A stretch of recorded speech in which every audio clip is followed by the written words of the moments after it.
오늘은 찾을 동안에라는 제목으로 함께 하나님 말씀 나누길 원합니다. 오늘 본문은 유다의 10번째 왕인 우시아의 통치 전반에 대해서 하나님의 축복을 받은 선한 왕이다라고 평가합니다. 16세에 즉위하여서 52세까지 52년 동안 예루살렘에서 다스립니다. 첫 25년은 아버지 아마샤와 공동으로 통치했고 마지막 10년은 아들 요담과 함께 다스립니다. 아버지 아마샤는 모반자들에게 암살을 당했지만 우시아는 온 백성의 지지를 받아서 왕이 됩니다. 아버지는 하나님을 또 배신을 했지만 우시아는 그러지 않을 거라는 기대가 서려져 있습니다. 우시아는 스가랴 선지자를 찾으며 하나님을 찾았습니다. 우시아가 하나님을 찾을 때 하나님이 우시아를 찾아주시고 우시아가 하나님을 높일 때 하나님이 우시아를 높이십니다. 우시아가 재건하여 유다에 귀속시킨 엘롯은 이스라엘이 애굽에서 나와서 광야를 지날 때 진을 쳤던 곳으로 에돔에 속한 지역입니다. 다윗 이후에 계속해서 유다의 땅이었지만 여호람 왕 때 에돔이 유다에게서 독립을 함으로써 에돔에게 넘어갔습니다. 이후 아마샤가 에돔과의 전쟁에서 승리해서 이곳을 되찾았고 이제 우시아가 그 지역을 재건해서 유다의 영토로 다시 돌리게 됩니다. 이제 항구 도시를 하나 얻음으로써 상업적으로도 흥왕합니다. 우시아가 하나님을 찾음으로써 형통했습니다. 하나님의 도움 덕분에 우시아는 형통합니다. 특별히 15절에서 기이한 도우심이라고 되어 있습니다. 사람으로서는 할 수 없는 하나님의 계획입니다. 개입입니다. 하나님이 우시아에게 베푸신 형통함은 이 일정 방면에 걸친 것이 아니라 다백만에 퍼진 그의 명성으로 증명됩니다. 다른 왕들과는 견주어서 굉장한 업적이 두드러지게 묘사되고 있습니다. 우시아는 하나님의 도움으로 블레셋과 싸워서 이겼고 이 가드와 야분의 아스돗 성벽을 이제 헙니다.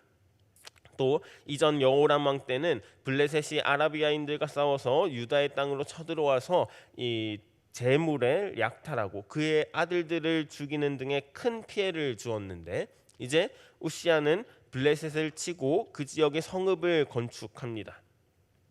남서쪽 지역을 제대로 구축하여 방비하고요. 남부와 남동쪽을 이제 정비를 했고 그 다음에 동부에 있는 암몬인들은 그에게 굴복해서 조공을 바칩니다. 이러한 활력으로 이 동서남북이 안정되고 우시아의 이름은 이집트의 변방까지 이제 퍼지게 됩니다. 또 우시아는 하나님의 도움으로 국내 방비 사업과 이 농업에도 힘써 기울입니다. 예루살렘 문들과 망대를 세워서 이전의 전쟁에서 파손된 부분을 복구하고 방비를 강화합니다. 유대 광야에도 망대를 세워서 적들을 대비합니다. 가축이 많아서 이제 무릉덩이도 많이 파고요. 이 고원과 평지에서 가축을 기릅니다. 우시아 왕은 또 농업을 좋아해서 토질이 좋은 곳에 포도원 농사를 확장합니다. 또 이 군대도 강화합니다. 군대 조직은 아버지 왕 때보다 이 7,500명을 늘린 규모입니다. 방패와 창, 투구와 갑옷, 활과 물매를 준비했고 망대에는 그 적들이 다가왔을 때 이제 공격을 할 수 있도록 큰 돌을 날리고 이 화살을 날릴 수 있는 그런 무기 장치까지 장착합니다.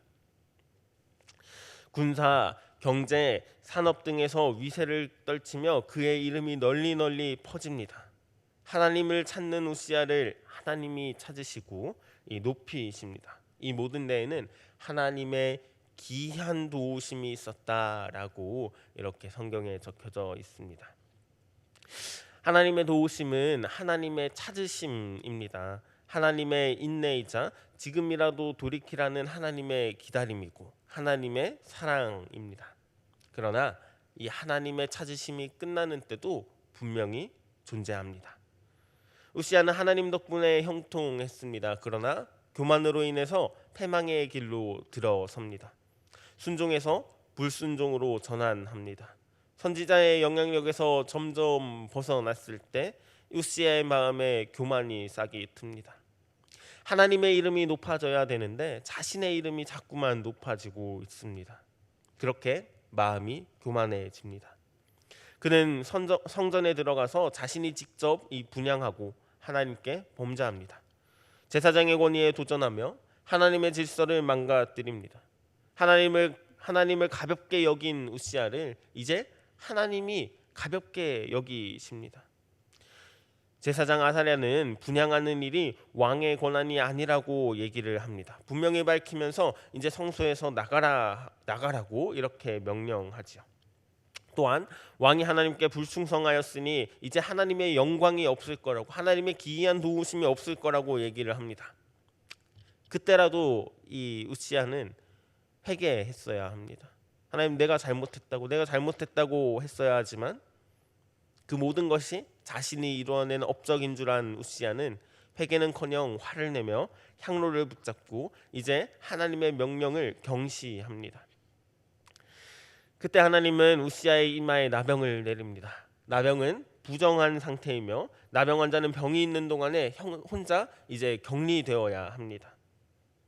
성전과 제사장을 향해 모독했고 하나님과 그 명령을 무시했습니다. 그렇게 우시야는 성전에서 차단되어서 다시는 하나님 앞에 나아갈 수 없는 그런 나병 환자가 됩니다. 하나님의 임재 앞에 더 이상 나아갈 수 없습니다.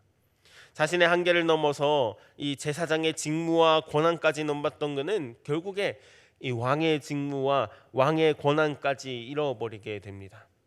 그렇게 우시야는 왕들의 묘실이 아니라 왕들의 묘실 가까운 곳에 따로 안치되게 됩니다. 우시야는 하나님의 도움으로 형통한 삶을 살았습니다. 그 모든 형통함이 자신이 잘나서가 아니라 자신의 이름을 높이기 위해서가 아니라 하나님의 이름을 높이기 위해서였고 하나님께서 주신 것이라는 것을, 그런 선물이라는 것을 깨달았어야 합니다.